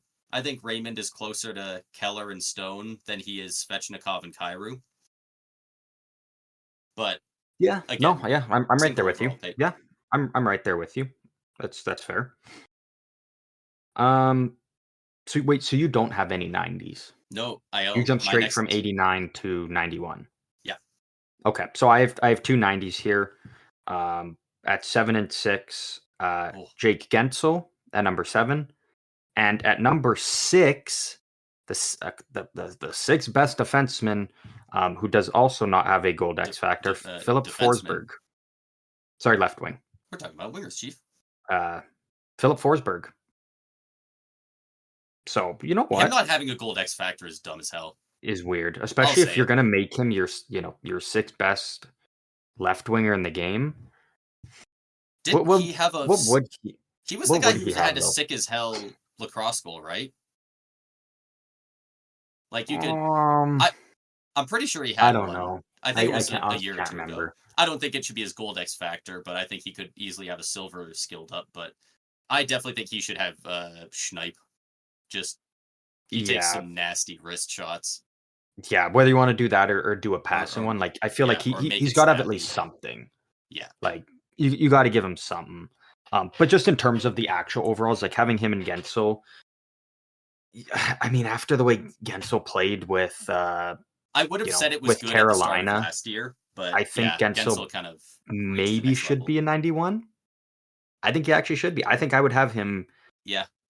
A step up from Philip Forsberg. And I like Forsberg, but especially after seeing what Gensel did with the Carolina, like going into a new team, new situation, and immediately just dunking on everybody. Like in the regular season and in the playoffs for them. Like after that trade deadline, like dude was nuts. And like he's been an 89 to 90 overall guy his whole career, but he looked like a 93 overall, at least from the trade deadline on. Now, obviously, you can't base everything on that, but I think a 91 would be fair. And man, if he can keep that momentum going to this season, be that guy for Tampa, it would be so nice. So they gave Jake Gensel a gold shooting X factor, yet Philip Forsberg has the better shooting stats. So figure that one out. Yeah, like stuff like that is so weird. But yeah, I would say Jake Gensel probably. Like, if you had Jake Gensel at a 91, but you had Philip Forsberg and Brady Tkachuk at 90, I'd actually really like that. Yeah. But again, we're nitpicking over one overalls here and there, so not the end of the world. But those are my 2 guys at 90. Yeah, and I got 3 guys at 91, and I have 2. I definitely think one of the guys we're going to nitpick a little bit. I'm going to nitpick them down. You can tell me which one it is. Okay. All 3 at 91, we have William Nylander. Wait. So this is 2 to 4? 2 to 5, sorry? This is 6 to 4. 6 to 4, okay. Yeah, we have William Nylander, we got Mitch Marner, and we got Sam Reinhart. Sam Reinhart's good, but after just the one, if Zach Hyman's only an 89 after the year he had, I don't think it's fair to put Sam Reinhart all the way up to a 91. I think he's a better player, but I think he's a lot closer to a 90 or even an 89, maybe probably a 90. Yeah, like he was really good last year, but beside Marner and Nylander is a bit much for me right now. Yeah, no, I would agree. I actually think, again, people may disagree with me, but I think Marner should be above both. That's fair. I think because what were they all at? They were at 90. All at 91. All at 91. And you know what? I Um, also have nobody at 92. So you know I what? would Marner would almost, fit perfectly at 92. yeah, Nylander reached a level yeah, last year I did not think he had. I knew he yeah. was I would good. say I bump thought they were Marner insane up to sign the one. extension, but Yeah, he was yeah. I would say genuinely Marner elite. up one, and then Reinhardt down one, and Yeah, then leave Willie where he's at. yeah. Because for 91s, I have two, and they are 5 and 4 on my list. Kyle Connor and Jason Robertson. And I like both of these two guys a lot. I really like both of them, but again, like yeah, having them on the same tier as Willie, That makes a having lot of sense. Reinhardt one below, but having Marner up one, Yeah, I like, especially yeah. when I've That got a sounds good. guy. I've only got one guy at 92. Yeah, and I don't actually have one. I had nobody at 90 and nobody at 92, so it would fill it out the list out really nice. And not to mention Marner is very good defensively as well. So like Hmm. you could Yeah, easily that's the just thing, boost his right? defense numbers a bit higher and have similar Yeah, offensive numbers so that he's that one overall higher. But yeah. again, it's a little nitpicky, but that's So what we're here to do. how many do you have left on the right wingers? 3, You've got three. Okay, I've also got three. What's your lowest? 93. Okay, so I've still got a 92. Do Um, it. number Freaking do it. three on the left wingers, again at a 92, is Matthew Kachuk. Interesting. So he's the I don't only winger at a 92. I would like it if him and Marner were both at 92. Two very different players, Yeah. but Yeah. You know what? I agree with that. And you know, yeah, again, I one's more mean, physical, one's more defensive, but yeah, yeah, I would like that. I think those two are should like if they're the only two 92s, just the two of those guys. I'm like, yeah, you know, I quite like that actually. So Yeah. a little bit of disrespect to Marner. I think we kind of shit on Marner a fair bit on here, but we also are showing that we actually do like him as a Yeah. player, and Yeah. I maybe I according to feel this, like I he's like him getting more than most undervalued. fans. Dude, the amount of people that's like, "Oh yeah, what's Marner worth in the playoffs?" Bro, Marner's actually been real solid in the playoffs. Yeah, he Yeah, sucked against Montreal in like 2020 and yeah, 2019. and But those like, are just weird circumstances. Like that was COVID and yeah. all those And, things. So, or and was like it? people Oh yeah, it people are was. like he yeah, that was in the bubble. But like people are saying, he didn't put up the numbers they needed to beat Boston. And first of all, it's not a one man job, but also Nylander was in and out of the lineup. Matthews was in and out of the lineup. All his lines were thrown into a blender because of that Yeah, kind of stuff. And like he still plays good defensively most of the yeah, time, and uh, like yeah, he still puts up solid numbers. He's got more points than any of the rest of the core in Toronto in the playoffs, like since they yeah, entered the league. and So but nobody wants to talk about that no, because it doesn't go with the Marner sucks agenda. So no one wants to yeah. talk about it. Because you sound like an idiot if you sit around going, Matthews sucks, you can't win with Austin Matthews. Because you sound Yeah, like an idiot, so nobody says it. But yeah, if you say it about another guy on the team, it becomes a little bit easier. So a yeah. little bit So disrespected there. I've only got one and two left on the Yeah. left wingers. Do you have a 93? I do have a 93. I also do. Mine is third overall on the right wing, so I'll go first. Okay. I'm curious to see who this is, actually. I'm curious if they're on the same level as Yeah. my guy at 93. I definitely know who one of yours is. I can't think of the other one. And I don't know why, but No, when you'll uh hear it, you'll be like, oh, I oh, love that he's I just getting some praise. no, I think that guy is the guy I did think of. I think I just realized who the other one is, but Oh, uh okay. 93 overall, third as the right-handed or the right winger, Mikko Rantanen. Okay, I so you like know what? that Actually, spot. that's fair. Yeah, that's fair because my 93, second on the left wingers, Kirill Kaprizov. Kirill Kaprizov. I thought I this kind of whole like time actually him he and was going to be Rantanen. first. And then I just remembered Yeah, the you, bread you the breadman. yeah, the breadman. Yeah, so obviously, yeah, we all kind of figured Yeah. Panarin was going to, but yeah, like Kaprizov and Rantanen together, I like that. Those are great comparables, Like, you know? yeah, and the best part is again two very different players, Yeah. like two very different players that get the same rating because they excel in different areas and whatnot. Like Yeah, it's awesome. it's fun to compare them. I So do you have a guy at 94 then? Or do you have two at 95? I have 2 at 95. Oh, so we've got three guys at 95, all at the top. He's not at a 94 either. Yeah, no, I don't have a 94. I go straight All up to right. 95. So, yeah, my 2 and 1 both at a 95 for the right wing. David Pastrnak and Nikita Kucherov. And then my number one for the left wingers, 95, obviously, Artemi Panarin. Yeah, the whole way I kept thinking Kaprizov was going to be at the top, and then all of a sudden, right at the end, I was like, oh, fuck, we haven't mentioned Panarin yet. Yeah, Obviously. Panarin, great year last year. Great year. Phenomenal season.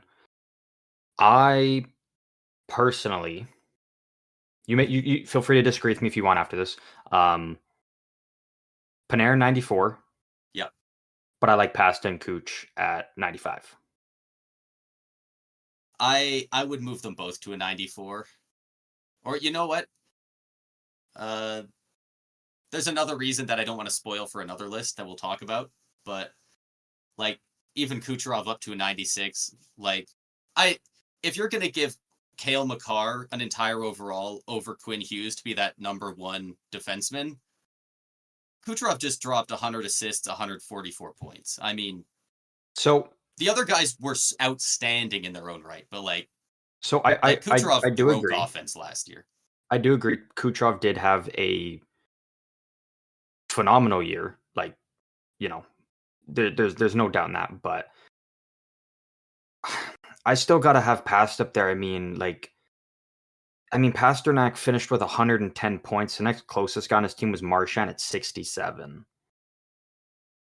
Right, like Pasternak really kind of carried a lot of the offense for the Bruins, especially when a lot of people thought, without Bergeron, without Krejci, like he was going to go down. Like Pasternak showed like he's a line driver, and he's again like if Kucherov was one higher, I'd be totally okay with. I was gonna say it's the fact that they're the same. I don't even hate Pasternak at a 95. He is that good. Mm-hmm. I just don't like Panarin up there with those two personally. Yeah, honestly, I like Panarin, but I think when you in terms of wingers, I think Kucherov and Pasta, like that's your top two. Like those are your franchise, the best of the best. Yeah, honestly, I wouldn't mind Panarin tied with Kaprizov and Rantanen at 93, Pasternak at 94, and Kuch at 95. No, I'd still have Panarin. I think just a bump above a Kaprizov and Rantanen. Yeah, he consistently produces. That's a bit much. Yeah, but like overall, again, like if we're going through it on the grand scheme of things, I think the biggest thing for me is the Brady Tkachuk disrespect. Yeah. Maybe bump. And then what we talked about with like the Marner, Reinhardt down, but these overall, are all these are all one overalls. Yeah. Like nothing here is I'm like, oh, this is like just absurd or anything. Like it's all reasonable. Yeah, it's all of it. All of it makes sense. Owen Tippett down at an 86. I'd put him at honestly, I think he might be better than a lot of the guys at 87. 87, possibly an 88. 87, I think. Underrated. I think with some of the guys you've already, some of the guys you listed in 88, I wouldn't put Owen Tippett in the same tier as those guys just yet. Yeah. But like, hey, you know what? If he plays a full year, you pair him with a Matvei Michkov. I mean, yeah. Like Owen Tippett could easily go up. Yeah. Other 87s for reference: Konechny, Marchessault, Kempe, Besser, Tuck, Zuccarello, guys like that. So yeah, I think Tippett would fit in there, but yeah, decent. Like usually there's a couple of guys where it's like this guy should be 5 overalls lower. But we haven't really had any of those yet. Like I know there was the one year where I don't remember who. I think it was Drew Doughty was like a 94, and at that point people were like, can he be like an 89? He was like one of the best defensemen in the game, and it's like he's not in the top 10 picked defensemen in fantasy at that point before he kind of had a bit of a late career resurgence. Yeah. But there hasn't been any of that so far. Yeah, no, there really hasn't. Yeah, no, I agree. And then all we got left is the centers. That we do. Yeah, so do Do you we wanna want to just go through them? like go back and forth on them? We can Yeah, kind of but we could do rotate. that even. Yeah, I'm okay with that. So I'm just gonna pull it up here. our top 10 is actually a top 12 because there's 3 guys at 91 overall. Shout out to the only guy at 90 overall, Steven Stamkos. Legend. We love you, Two-time Stanley Stammer. Cup champion. Please come back. So who are the wait, so what, it's 10, 11, and 12 are 91, you said? Yes, I believe so. Okay. So I don't have that there. I've got it so I can just see from 9 upward. Okay. So for those 3 guys, all tied at 91 overall, they've got some higher numbers here for the centers. Elias Pettersson, Sebastian Aho, and Jack Eichel. I'm not a fan already, to be honest. I don't mind it a ton. Elias Elias Pettersson Pettersson doesn't feel like he fits. should be above those two. Yeah. Like Did he have a whether bit of a that's down year last year? Am I crazy? I mean, did he? 80, I 89 points in 82 games, so Yeah, like so 89 points. That's good around 91 defensively overall. though. I Yeah, but so is Sebastian Aho. I don't think know I as would much with leave. Eichel. I think Pettersson. I wouldn't be upset to see him at 92. I either that 92 or if you leave him at 91, but I think I'd probably put Eichel and Aho down at 90 then with Stammer. Yeah, honestly, you know what? I think Pettersson's a step I up. think Like that again, makes I think that makes Eichel and more sense. Aho are good in their own right, but again, like Elias Pettersson, when he's on, he's one of the best centermen in the league, and especially the two-way game Yeah. is a huge thing for me. Yeah.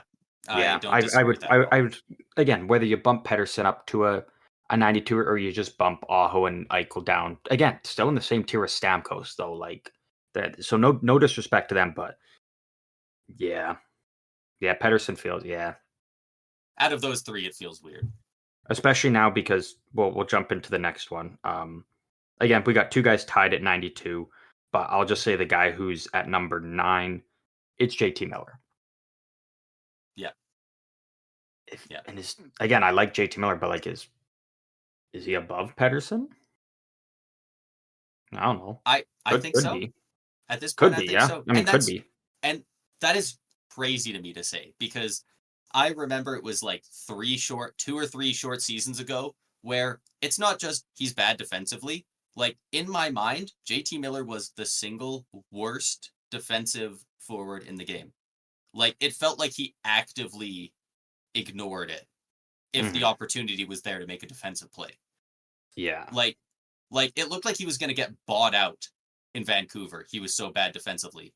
And then not only did his offensive game take a step, he went from horrendous defensively to I'm going to be good defensively. And then the next year, I'm going to get some freaking Selke votes. Like, Yeah. I don't know how you turn it around that quickly. I think coaching was a big thing to do with it. It had to have been. There's no way he woke up one day to a text saying, "Hey, play defense," and he went, "Huh, why didn't I think of that?" Like, yeah, exactly. Yeah. So you know what? Yeah, having him a bump up above Pettersson. Yeah, okay. Yeah, I think Pettersson will pass him at some point, even as soon as next season. But for now, I don't. Miller just dropped another 100-point season. I don't mind him being up at 92. Yeah. And at number 8, also a 92, Braden Point. Which should be one higher. Yeah, I think he fits better in the tier above, but he's been disrespected in the past, so I do just love seeing him up at a 92 because I think he's been a 90 for a couple years. Yeah, because Point was number 8. At number 7, the only guy who's a 93 out of the centers, Jack Hughes. Braden Point should be up there with him. Yeah, I think that's especially after because what did Point do? Did he hit just 50 or was he 51 goals, 52? 2 years ago he hit 51. Last year I think he hit 46 or something like that. He didn't quite hit 50. Okay. Yeah, a lot of the time he's looked at for a lot of the goals, but everyone was looked at for goals when Kucherov was on the ice last year. So it was just anyone who can smack it in the net. But like, he still put up great numbers. Was easily our second best forward at the very least. So yeah, like Jack Hughes, everything he brings, but I think him and Braden Point are on. They should be the same.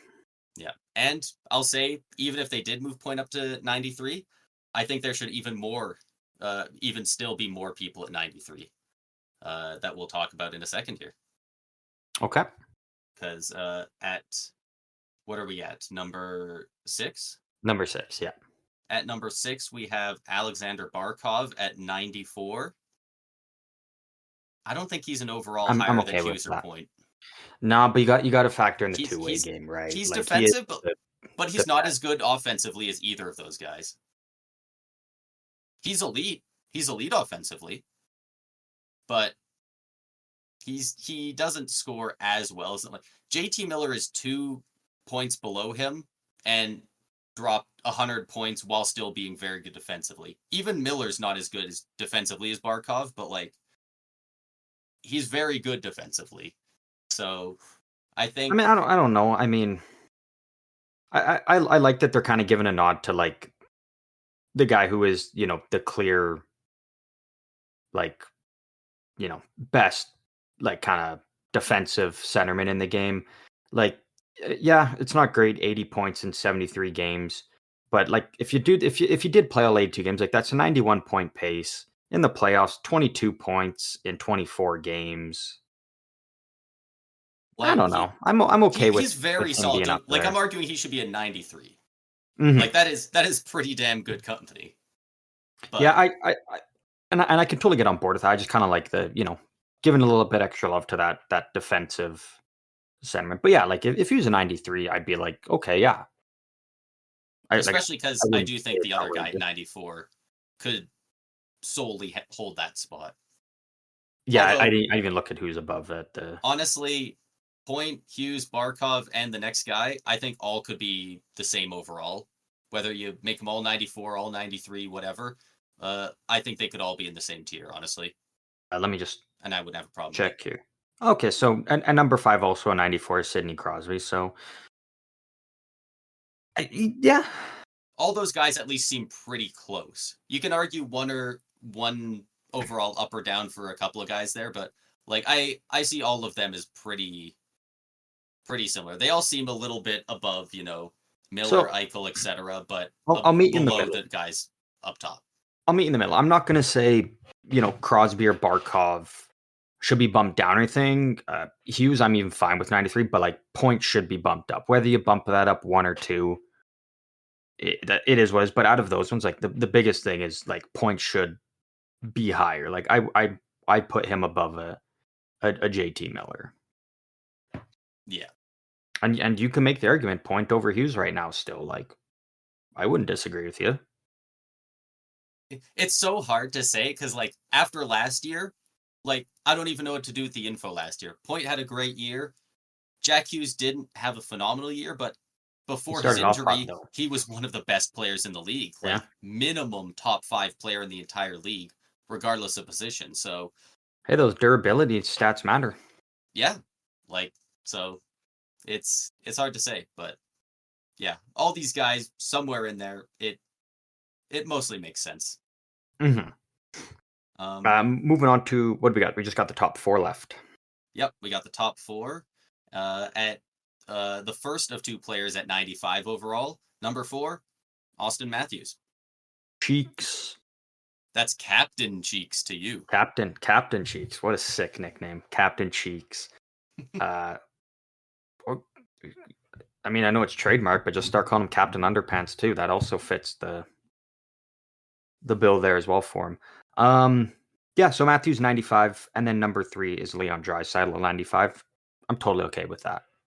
Don't mind these guys being tough. Totally fine with. And I would say both these guys are solidly above the other guys we mentioned.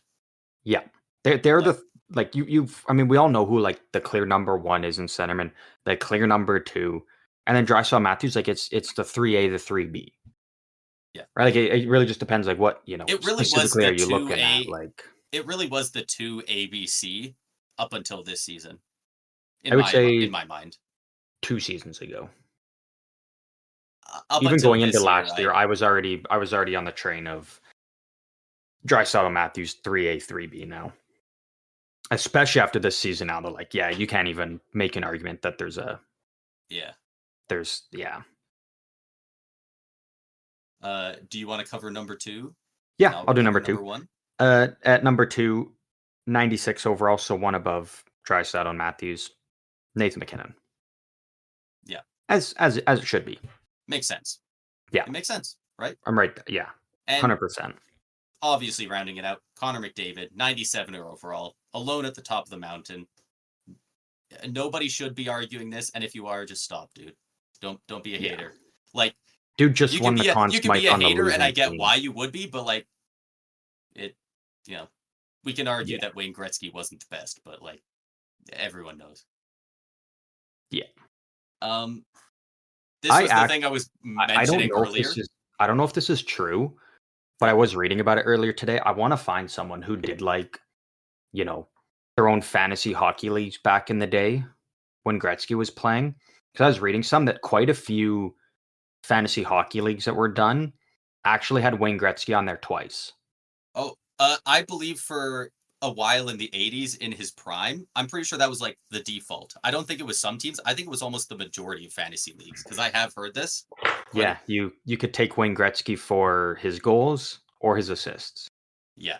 But you can't just pick Gretzky and get both. Like you have to draft him for one or the other. Yeah. Like that nobody does that. No sport nobody does that. We've got That's it now insane.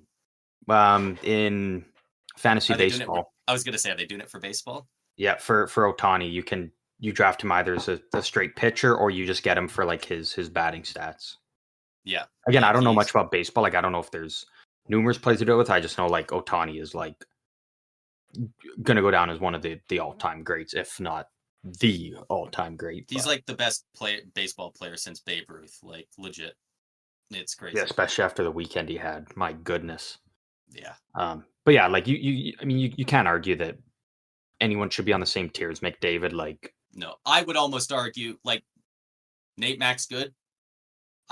If you're gonna put Hughes one behind Makar and stuff like that, I think McDavid needs a 2 overall buffer over everybody. Whether that makes him a 98 or you bump McKinnon down, doesn't matter. I think he should have a 2 overall buffer. I think he is that clearly the guy. I agree. I totally agree with you. And my mentioning earlier as we were talking about the top wingers, this was where I was arguing that Pasternak should be a 95 and Kucherov should be a 96 because McKinnon's up at that 96 and Draisaitl are at that 95. After the season he just had, I think it's fair to have Kucherov right up there with McKinnon. I wouldn't disagree. Now that I'm looking at the centers, to McKinnon's 1.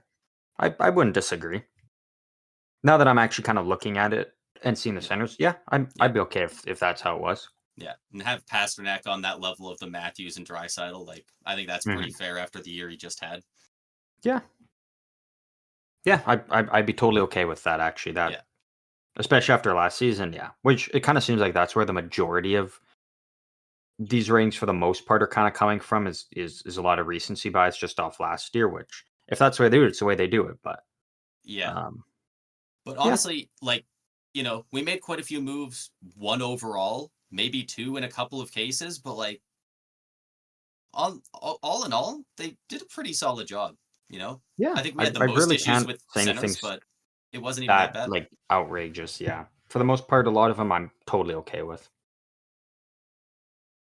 Yeah, they were pretty solid.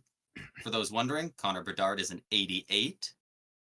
He does have a gold X Factor. He has shock and awe, which is the same one that Austin Matthews has for shots out of a toe drag. I'm surprised he doesn't have make it snappy. He has a Yeah, real actually, good yeah. snapshot. Yeah. Like Matthews did you snapshot sometimes, but he still does kind of that classic wrister that guys like Stamkos and Ovi use a decent amount. Yeah. But I think Bedard's really going to be that next guy that kind of transitions the game into a new era of like now the top guy is using the snapshot more than the wrist shot, and he's perfecting it. But Yeah. Yeah. yeah, honestly, That makes sense. solid stuff there. I don't mind much of it. Yeah, you know what? Usually when I look at them, I just see a lot of ones I'm like, yeah, I don't agree. But like overall this year, actually, there's nothing that out of place. I'm like, Yeah, oh, that's like outrageous. Like there's some could they adjust a bit and whatnot? Yeah, sure. But nothing's like, oh, this is like horrifically bad. Like yeah, yeah. I'm um, surprised Stutzel's down at 88. I could see him at least in 89. You know, we're only one season back from putting up like 90 some points, but yeah. you know, that we've already seen with Kachuk that the Sens aren't getting a ton of love, and I mean Yeah, that's actually. par for the course. So Yeah.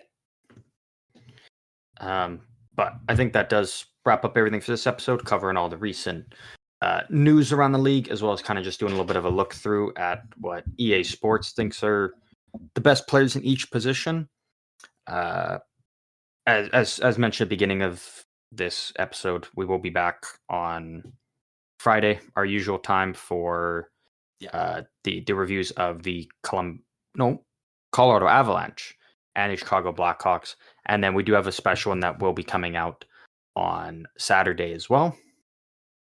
Braden, anything you want to throw in here before we wrap this up? ooh, no, I think I'm good. Unless we want to tease what we're maybe doing for that weekend episode, or do we want to save that for the end of next episode? Um, if you want to sprinkle in a little tease, I'll give you. Yeah. If you've got something you want to throw in there for a little tease for it, by all means. Yeah, we are going to be having a guest on, a local Flames fan we've known for years, who is actually getting married in the upcoming month, and he's going to be coming on to talk a little bit about the Alberta teams. So that one is going to be similar to the other reviews that we've done in the off season, but we're also it's going to be a little bit different. But we are going to fully cover those teams. So don't worry, we're still going to do them justice. Mm. More so than anything else. Yeah. Couldn't have said it better myself. But with that does wrap up everything for this episode. We do thank all of you for tuning in and showing us your constant support. If you want any of the socials to talk hockey, they are in the description on all platforms, whatever platform you're listening to this podcast on. But with that is all. We will see you guys twice later on this week. Don't forget that, twice later on this week. 2. So with that said, we'll see all of you on Friday.